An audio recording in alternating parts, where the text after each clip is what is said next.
மதுரை மாவட்ட ஆட்சியர் அலுவலகத்தில் மனு கொடுக்க வந்தவர்களை தடுத்து நிறுத்த முயன்றனர் காவல்துறையினர். காவல்துறையினரின் தடையையும் மீறி உள்ளே நுழைந்த ஜனநாயக மாதர் சங்க அமைப்பினர் மற்றும் பொதுமக்களை காவல்துறையினர் தடுத்து நிறுத்த முயன்றதால் 3 முதியவர்கள் காயமடைந்தனர்.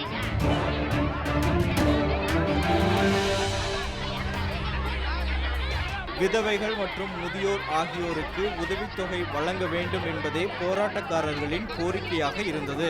கும்பலா போய் மனு கொடுக்க கூடாதுன்னு போலீஸ்காரங்க சொன்னாங்க. நான் என்ன கேட்டேன், வெவ்வேறு கிராமத்துல இருந்து சம்பந்தம் இல்லாத ஒரு 50 பேர் அவங்களுக்கு ஒரு மனுவோட வந்தா அதை பூரா 5 பேர் கலெக்ட் பண்ணி கொண்டு போய் கொடுக்கணும்னு சொல்வீங்களா, இல்ல 50 பேரும் தனித்தனியா போய் கொடுக்கலாம்னு சொல்வீங்களா, என்ன சொல்லுவீங்க அப்படின்னு கேட்ட போது அது வேற இது வேறன்னாங்க. எதுவும் வேற இல்ல. மனு கையில இல்லாதவங்க யாரும் போகல, நான் உள்பட போகல. மனு கையில இருக்கிறவங்க உரிய அதிகாரிகிட்ட கொண்டு போய் கொடுக்கறத எந்த சட்டம் தடுக்குது, எந்த அரசுடைய விதிமுறை தடுக்குது? உங்க இஷ்டத்துக்கு நீங்க பேசாதீங்க. கடைசியில ஒரு கட்டத்துல போலீஸ் என்ன சொன்னாங்க, சரி கலெக்டரேட்குள்ள நீங்க போய் நின்னுக்கங்க, அப்புறம் என்ன பண்றதுன்னு பார்க்கலாம். அப்போ அவங்களுடைய அனுமதியோட தான் கலெக்டரேட்குள்ள உள்ள நுழைய வரும்.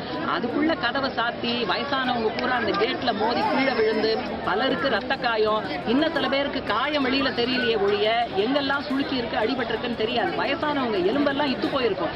நாளைக்கு வந்து ஒரு நீண்ட கால பாதிப்பை ஏற்படுத்துகிற பிரச்சனைன்னு சொன்னா மருத்துவ செலவுக்கு இந்த போலீஸ்காரங்க வந்து நிக்க போறாங்களா?